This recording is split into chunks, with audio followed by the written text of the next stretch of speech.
Hello and welcome to Spa-Francorchamps, where we'll be doing 2 laps in the mighty M6 GT3. I'm Christian Krognes and I was part of the winning squad here together with Tom Blomqvist and Philip Eng back in 2018, and I was also doing this race in 2017 as well as last year, all 3 years together with Walkenhorst Motorsport. Crossing start finish for our lap, braking here right in that little dump for turn 1 source. Keep it close to the wall. Use the sausage curve on the exit just to maximize the exit a bit. And full throttle towards Eau Rouge, legendary corner, and quite tricky.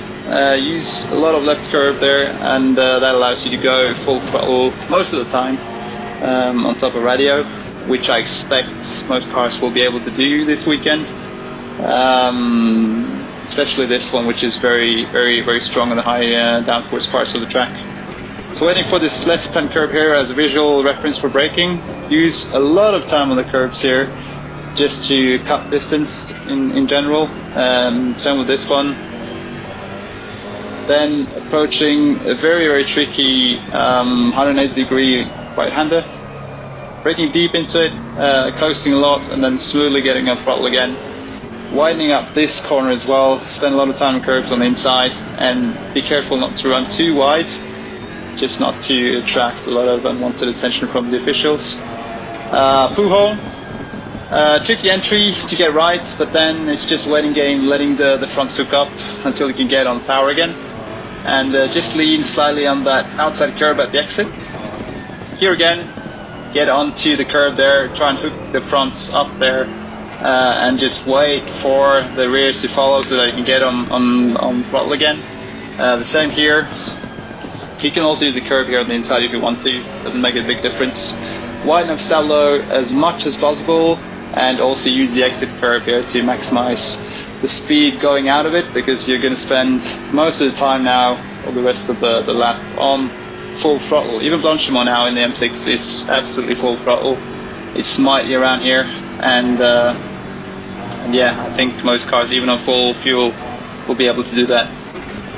Braking into the bus stop chicane, tricky to get right, but once you get it, it's very rewarding. Also hug the inside curve here. Be very careful on the throttle on the exit, and yeah, that's 1 dry lap of Spa.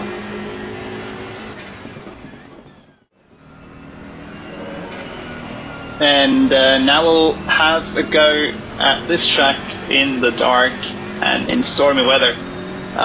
Something that very well might happen this weekend, and which definitely happened last year. I was lucky not to be out on track, I'd say. Mikkel Jensen, which I was teaming with last year, along with Nicky Katzberg, was out on the track driving exactly when it was like this, I would say. Track was completely mirrored. It's very tricky to see how much water there is, especially with this limited illumination. Even though the headlights are very strong in the M6, it's very hard to judge how much water there is. So the first thing you'll notice is that I'll be driving very different lines. And even though ACC doesn't simulate this, I'll be emphasizing what really works in real life, and not really what's the quickest in ACC. So yeah, first corner, brake in the middle of the track there going into it, and then try and avoid the rubber line, which is very, very slippery in the wet. Also here, keep on the outside, away from the rubber line, and just lean on the TC there in the exit of radio. There's always some rivers here floating on top of radio as well, so be a bit careful with that. Then just waiting for this left-hand curve to appear, because that's your visual reference point again. Here you're using more or less the dry lines, as you can't really go anywhere else. Go wide on this corner. You can use a big curve here, but make sure the car is straightened out, not like that really. Be very careful on the throttle there. And also here, go very, very deep on this one. Use the outside line, that's where the grip is, and straighten out the car before you get on throttle. Again, a quite wide line here. Straighten up the car again. You can use a little bit of curve here as well, but it's very, very slippery, so be careful. Home, you also have to go pretty wide here. What you see is that I'm trying kind of to force understeer just to get a feel for how much water there is. In the daylight, I wouldn't be doing this force harness to yourself as prominently as this. It's really just to get a feel for how the track is, and then you can react to it later on the corner. So it's the same story here. You go wide lines outside the rubber lines, and then accelerate as the car is more or less straight. That's kind of the base rule for all corners. Keep away from the rubber line, which is super slippery in the wet, and especially when it's raining very, very heavily like this. This one is again very difficult, stabilo.